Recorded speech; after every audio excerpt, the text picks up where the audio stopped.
नमस्कार साथियों। Scale up government exams prep YouTube platform में आपका स्वागत है। Welcome to daily news analysis of 19th January 2026। तो चलिए शुरू करते हैं। तो president of India Droupadi Murmu appointed Praveen Vashishtha as a vigilance commissioner of the Central vigilance commission. तो प्रेसिडेंट द्रौपदी मुर्मू ने प्रवीण वशिष्ठ को नया विजिलेंस कमिश्नर के पद से नवाजा of the Central vigilance commission. अब अगर हम प्रवीण वशिष्ठ की बात करें, ये 1991 बैच इंडियन पुलिस ऑफिसर है, IPS officer, Indian police service of Bihar cadre. इनको 30 इयर्स प्लस का एक्सपीरियंस है in law enforcement, investigations and internal security. So Praveen Vashisht ji की अगर हम बात करें, he has held key post in the Ministry of Home Affairs, and the key posts like Joint Secretary, Additional Secretary, and Special Secretary in Internal Security। तो ये ministry of home affairs में joint secretary, additional secretary और special secretary internal security रह चुके हैं। अब अगर हम सेंट्रल विजिलेंस कमीशन की बात करें, if you talk about central vigilance commission, तो central vigilance commission it's the apex vigilance institute in India. Apex vigilance institution in India, it is tasked with, इसका काम क्या है सेंट्रल विजिलेंस कमीशन का? Supervising vigilance matters and advising on anti corruption policies across central government departments. तो central vigilance commission की अगर हम बात करें, it is the apex vigilance institution in India. It is tasked with supervising vigilance matters, advising on anti-corruption policies across central government departments। तो खबर ये है कि Praveen Vashishtha is appointed as vigilance commissioner of the Central vigilance Commission. ये 1991 batch के IPS officer हैं Bihar cadre के। इनको 30 साल से भी ज़्यादा का एक्सपीरियंस है in law enforcement, investigations and internal security. ये मिनिस्ट्री ऑफ होम अफेयर्स में joint secretary, additional secretary and special secretary internal security के पद में भी रह चुके हैं। अब हम रुक करते हैं अगली खबर की तरफ। So India and Germany signed a joint declaration of intent, also called as JDI, on telecommunication cooperation। ये जो भी साइनिंग थी of JDI, so JDI was signed during the official visit of German Federal Chancellor Friedrich Merz। So this JDI, Joint Declaration of Intent, was signed during the visit of German Federal Chancellor Friedrich Merz to India। ये India आए थे अभी हाल ही में, from 12 and 13 of January 2026। ये जो भी JDI हुआ था, it was concluded between India's department of telecommunication and Germany's federal ministry for digital transformation and government modernisation. तो भारत का department of telecommunications and Germany का federal ministry for digital transformation and government modernisation, इन दिनों ministries ने मिलके sign किया joint declaration of intent on telecommunications corporation between India and Germany. तो अगर हम इंडिया की साइड से बात करें, so for India we had Amit Agarwal, जो कि टेलीकॉम सेक्रेटरी है And from the side of Germany, like Germany's Federal Ministry for Digital Transformation and Government Modernization, इनकी तरफ से we had Philip Ackermann, जो कि जर्मन एम्बेसडर हैं। तो ये जो joint declaration of intent on telecommunications cooperation जो इंडिया एंड जर्मनी के बीच में साइन हुआ है, इसका मेन ऑब्जेक्टिव क्या है? Deepen cooperation in the telecommunication sector, strengthening policy. अगर हम इंफॉर्मेशन एंड कम्युनिकेशन टेक्नोलॉजीज की बात करें, वहाँ पे इनोवेशन करना, पॉलिसीज को स्ट्रेंथन करना, मैन्युफैक्चरिंग, रेगुलेटरी फ्रेमवर्क्स, ये सब डिस्कस करेगा। अब हम अगली खबर की तरफ बढ़ते हैं। Union minister of state doctor Jitendra Singh released the two books, that is Genvi Bano and Mahatma, at India's first Namo Book Festival in New Delhi. The Union Minister of State Dr. Jitendra Singh, he released two books, Genvi Bano and Mahatma, at India's first Namo Book Festival in New Delhi. तो अगर हम अब इस event को focus करें, India's first NaMo book festival, if you focus on this festival, तो जैसा नाम बता रही है, भारत का पहला नमो बुक फेस्टिवल है। It's a 2 day literary festival. It features a curated exhibition of books on prime minister of India. तो जैसा नाम बता रहा है बुक फेस्टिवल का, नमो बुक फेस्टिवल, इसमें प्राइम मिनिस्टर नरेंद्र मोदी जी पे जो भी बुक्स आधारित है उसको प्रेजेंट किया गया इस एग्जीबिशन में। अब अगर हम कुछ फैक्ट्स की बात करें, कुछ नंबर्स की बात करें, ओवर 450 बुक्स। तो इस बुक फेस्टिवल में there were over 450 books by and about PM Modi across 10 categories. तो across 10 categories there were 450 books, like about 450 books by and about prime minister Modi. ये जो भी इवेंट था, it attracted participation from students of more than 30 colleges and over 200 schools। तो काफी अच्छा participation हमको देखने को मिला, जहाँ पे कि more than 30 colleges and over 200 schools के बच्चों ने पार्टिसिपेट किया इस बुक फेस्टिवल में। इंडिया फर्स्ट नमो बुक फेस्टिवल, जहाँ पे कि मोदी जी की लिखी हुई बुक्स एंड साथ में उनके बारे में, मोदी जी के बारे में जो भी बुक्स थी, लाइक 400 से ज्यादा बुक्स थी अक्रॉस 10 कैटेगरीज, उसको प्रेजेंट किया गया, उसको शोकेस किया गया। अगर हम कैटेगरीज की बात करें, अगर मैं ब्रीफ आइडिया दूं तो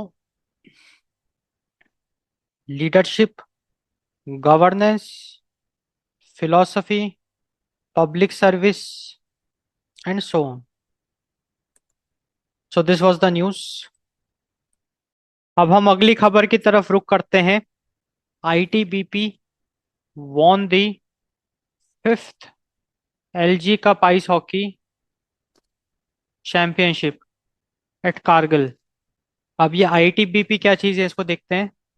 सो ITBP is the Indo Tibetan border police. तो Indo Tibetan border police won the fifth LG cup ice hockey championship at Kargil. तो अगर हम इस इवेंट की बात करें, आईटीबीपी जो है, it defeated the Ladakh squads. तो इंडो तिबेतियन बॉर्डर पुलिस ने fifth LG cup ice hockey championship at Kargil में विजेता हासिल करी।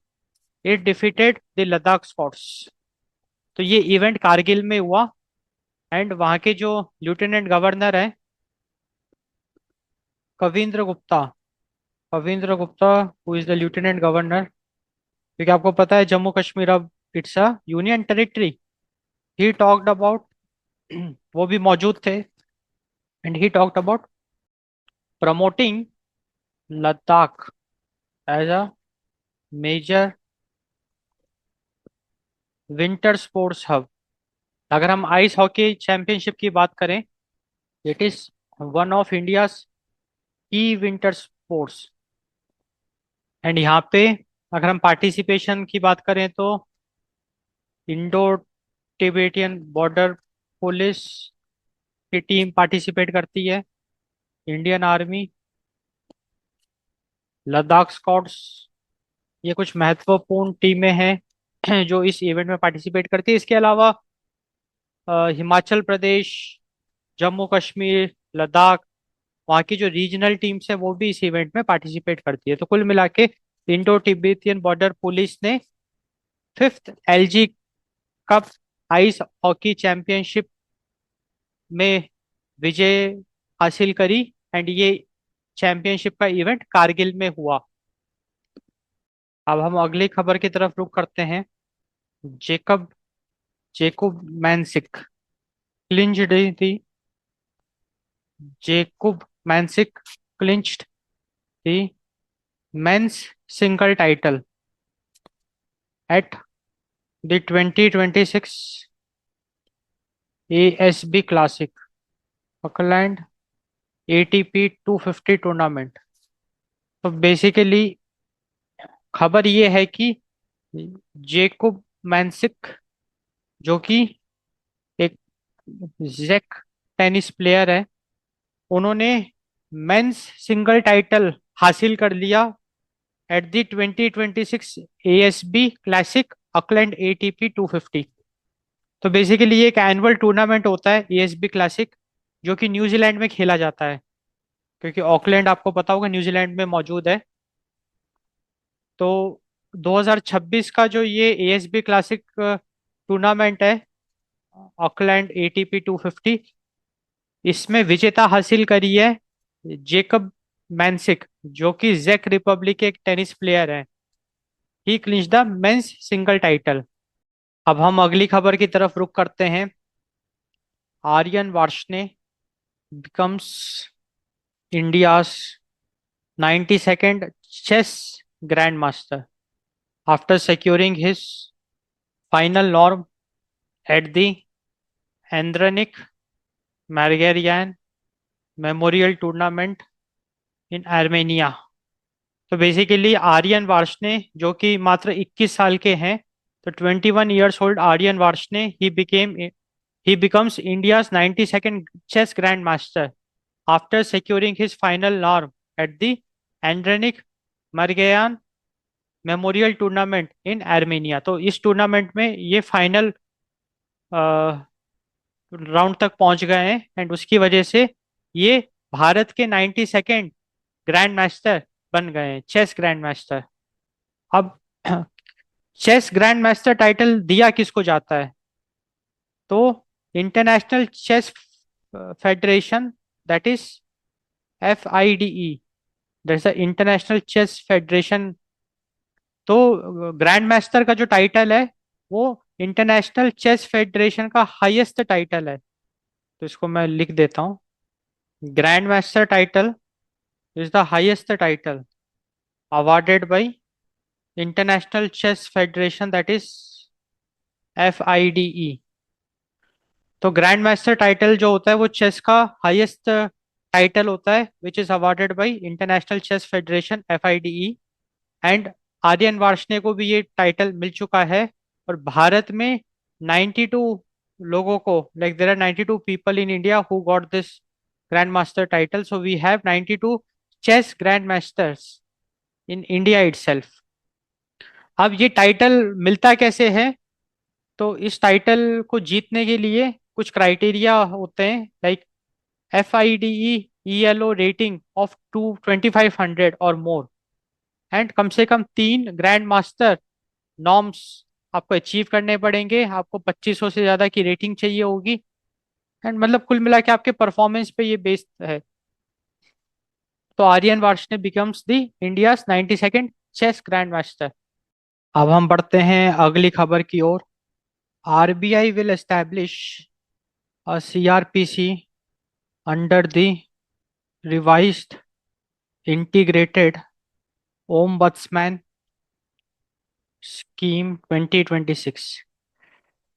तो खबर ये है कि RBI means reserve bank of India, तो reserve bank of India will establish a CRPC, and CRPC is centralized receipt and processing center. So CRP is centralized receipt and processing center. So Reserve Bank of India will establish a centralized receipt and processing center under the revised integrated ombudsman scheme 2026। अब ये scheme के बारे में भी जान लेते हैं कि ये स्कीम क्या चीज है, रिवाइज्ड इंटीग्रेटेड ombudsman scheme।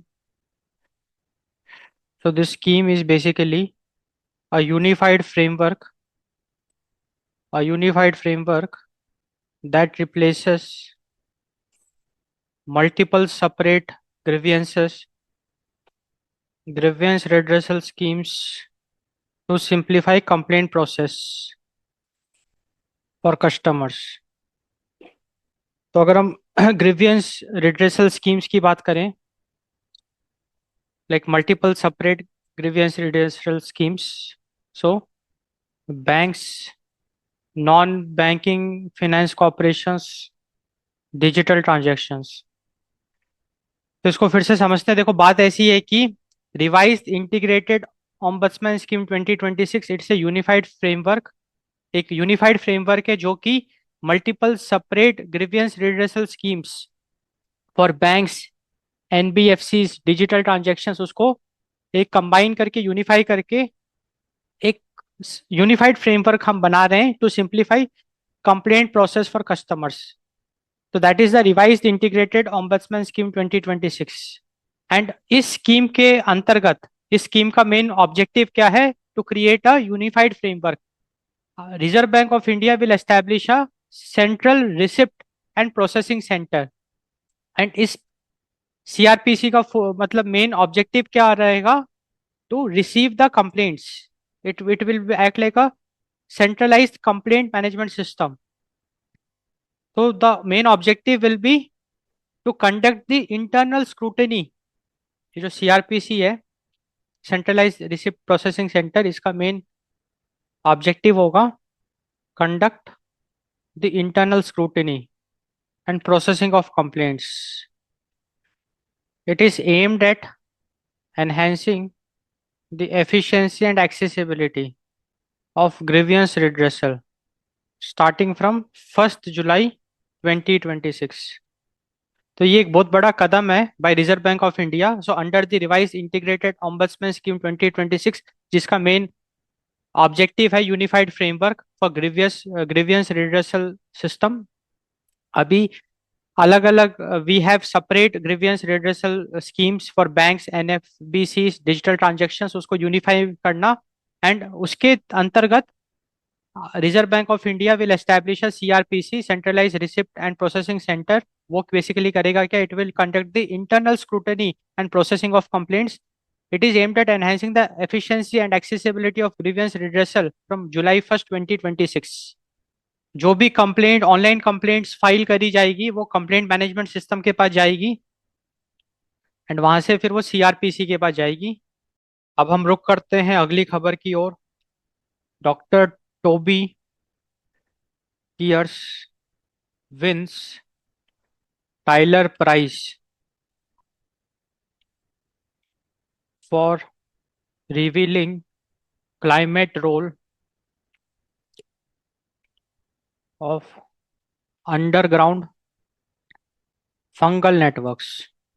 तो डॉक्टर टोबी कियर्स की अगर हम बात करें तो she is a American evolutionary biologist. तो अमेरिकन इवोल्यूशनरी बायोलॉजिस्ट है doctor Toby Kier. She won Tyler prize. तो ये जो टाइलर प्राइज है, she won it for environmental achievement. So Tyler prize for environmental achievement for revealing climate role of underground fungal networks. And अगर हम इसमें थोड़ा और डीप डाउन जाएं, so it is mycorrhizal fungal networks. जो underground fungal networks है that is the mycorrhizal fungal networks. अब ये होता क्या है इसको समझते हैं। So we have mycorrhizae, so they are symbolic associations between fungi and plant roots that enhance nutrient uptake, such as phosphorus and nitrogen, in exchange for carbon from plants, forming vast underground networks crucial for plant health and soil ecosystems. So the idea is that अगर हम underground fungal networks की बात करें, so we have mycorrhizal fungal networks. ये होता क्या है, तो mycorrhizae are symbolic associations between fungi and plant roots. तो फंगी एंड प्लांट रूट्स के बीच में एक सिंबॉलिक एसोसिएशन होता है that enhance nutrient uptake such as phosphorus and nitrogen in exchange for carbon from plants. तो प्लांट्स कार्बन को release करते हैं and they intake more and more phosphorus and nitrogen, farming vast underground network crucial for plant health and soil ecosystems, जिससे कि जो plants की जो जड़ें हैं वो बहुत मजबूत हो जाती है। Because in exchange for carbon from plants they can enhance nutrient uptakes via roots. तो ये जो सिंबॉलिक एसोसिएशन की वजह से अंडरग्राउंड नेटवर्क बनता है which is crucial for plant health and soil ecosystem, and that is the mycorrhizal fungal networks. तो doctor Toby Kiers ने इस फील्ड में काफी शानदार काम किया, जिसकी वजह से इनको Tyler prize for environmental achievement के अवार्ड से like she was given this award. उनकी रिसर्च ने इस हद तक कंट्रीब्यूट किया कि it helped in uncovering how 13 billion tons of carbon dioxide annually is been drawn by this network, playing a significant role in climate regulation and soil ecology. अगर हम doctor Toby Kiers की बात करें, she is the youngest female recipient in the history of the award. तो अभी तक जिनको भी टाइलर प्राइज मिला है, तो doctor Toby Kiers is the youngest female to receive this award. ये अवार्ड इतना प्रेस्टिजियस है कि इसको नोबल प्राइज फॉर एनवायरनमेंट भी कहा जाता है। तो टाइलर प्राइज फॉर एनवायरमेंटल, ये जो अवार्ड है इसको नोबेल प्राइज फॉर एनवायरनमेंट भी कहा जाता है। तो ये बहुत प्रेस्टिजियस अवार्ड है और इनको 2.5 लाख यूएस डॉलर का प्राइज अमाउंट भी दिया गया। अब हम रुक करते हैं अगली खबर की तरफ। Andhra Pradesh will host India's first and the world's largest green hydrogen and green ammonia complex at Kakinada. तो ये बहुत बड़ी खबर है, आपके लिए बहुत ज़्यादा इंपॉर्टेंट है कि आंध्र प्रदेश में भारत का पहला और विश्व का सबसे बड़ा green hydrogen and green ammonia complex बनने जा रहा है एट काकीनदा। ये green hydrogen and green ammonia complex ये बेसिकली क्लीन एनर्जी है, क्लीन फ्यूल। ये जो पूरा प्रोजेक्ट है इसको बना रहे हैं एएम ग्रीन। सो ये जो प्लांट है it is developed by am green. लगभग ये 90,000 करोड़ का प्रोजेक्ट है, बहुत बड़ा प्रोजेक्ट है। भाई world's largest green hydrogen and green ammonia complex की हम बात कर रहे हैं। ये इतना बड़ा प्रोजेक्ट है कि ये 8,000 नई जॉब्स को क्रिएट करेगा। तो अगर हम कुछ नंबर्स की बात करें रिलेटेड टू दिस प्रोजेक्ट, इसका बजट अगर हम बात करें cost estimate that is ₹90,000 crore. 8,000 new jobs ये क्रिएट करेगा and 1.5 million turns per annum ammonia, green ammonia का प्रोडक्शन होगा। मतलब हर साल 1.5 टन ऑफ ग्रीन अमोनिया का प्रोडक्शन होगा इस प्लांट में। इस प्लांट को बनाया है एएम ग्रीन कंपनी ने। ये विश्व का सबसे बड़ा green hydrogen and green ammonia complex है। And this project directly falls under Andhra Pradesh integrated clean energy policy 2024। तो आंध्र प्रदेश की जो इंटीग्रेटेड क्लीन एनर्जी पॉलिसी है 2024, so this project comes under that policy. तो ये भारत के लिए एक बहुत बड़ा प्रोजेक्ट है।